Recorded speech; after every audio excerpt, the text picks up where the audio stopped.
To introduce a fellow to you who's going to talk about the history of cannabis in a lot of different ways. His name is Chris Bennett. He's an author, activist, and a very good friend of ours. Please give your ears up for him and a little round of applause. Chris Bennett. Happy Cannabis Day, everybody. You know,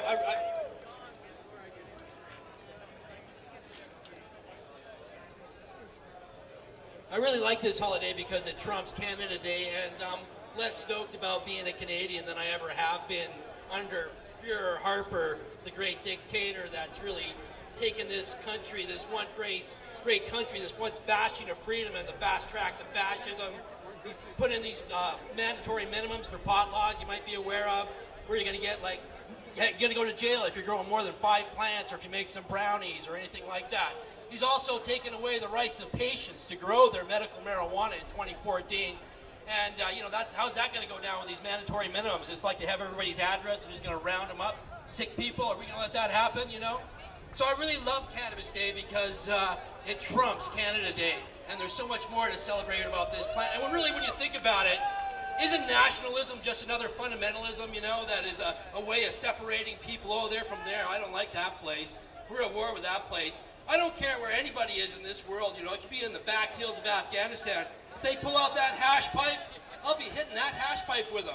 I could be in deepest, darkest Africa on a monkey hunt with pygmies. If they pull out the dagga pipe, I'm going to hit that dagga pipe with them, and they're going to be my brother, Anywhere in the world, any person that puffs this weed is my brother, my sister, my family, And this herb, when you think about what it's got to offer and compare to what these countries and these governments got to offer us, with this beautiful seed, the most nutritious food on the earth, we could feed the world's hungry. We could save the world's forests. Half the trees cut down in Canada, these old growth forests, are going straight to the pulp mill. We could replace that with hemp and get rid of all the dioxins and bleaches used in making paper. Many people here are wearing cotton clothes today. 50% of the chemicals and pesticides used in agriculture are used on cotton. We could get rid of that with organic hemp. And, when you take a look at these incredible medicinal qualities about this plant, we're just kind of tapping into the incredible benefits of it. It's looking like cannabis has got a cure for cancer and it can shrink tumors. People have been curing things like brain cancer. If you don't believe me, you just Google cannabis and cancer. You take a look at some of the recent studies that have come out there, documentary reports of people curing their babies' brain cancer with this plant. And what does the government offer us? It offers us Monsanto and GMO foods and poisons us. Poisons our water systems. Look what's happening here in BC with a pipeline. We're talking about bringing this pipeline through our pristine coast. A pristine coast raked of its trees and fish. And now they want to pollute it with their goddamn toxic tar sands, when you can make all the fuel you need by growing this plant and converting it into biomass fuel, reversing the greenhouse effect that's warming our planet. And the roots of this tree, this incredible, I'm talking about nationalism. Well, I'm really about one earth, and that's what this plant's about as well, as one earth. And the earth, it has a flag. That flag's flying here today. I can see it everywhere. That 7-pointed leaf is the Earth's flag, man. And I'm not going to rally around the Canadian flag. I'm not going to rally around the American flag. I'm not going to rally around the Christian church, the Jewish synagogues, or the Muslim. I'm going to rally around this natural plant and this natural herb that can heal my body, that can heal my earth, and that can heal the warring heart of man even. You know what I mean? More people smoke ganja, more peace there is on earth.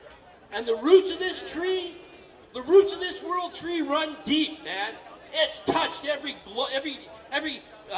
continent on this planet. I was talking about deepest, darkest Africa there. The pygmies, they say they've been smoking this herb since the dawn of time, and their God gave it to them for health and happiness.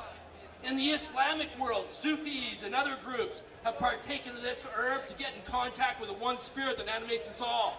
Haydar, an 11th century Sufi, said, God has granted you the privilege of knowing the secret of these leaves.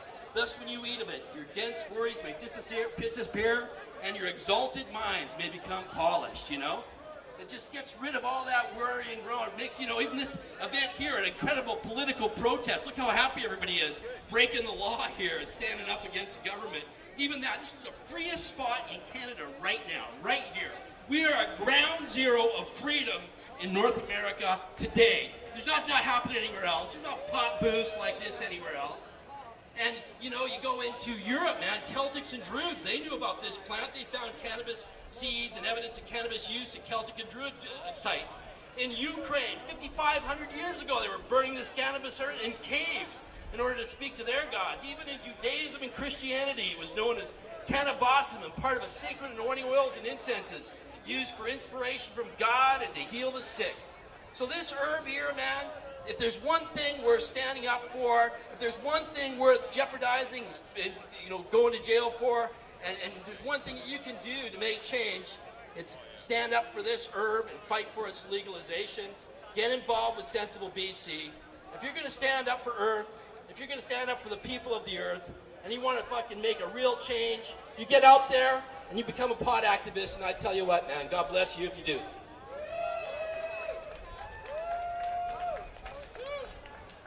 Thanks a lot, Chris Bennett. Wise words from a very wise man. He's got a store downtown Vancouver at 307 West Hastings called the Urban Shaman. It's in the back at the Cannabis Culture headquarters. Go down and have a look at what he's got. It's fascinating stuff.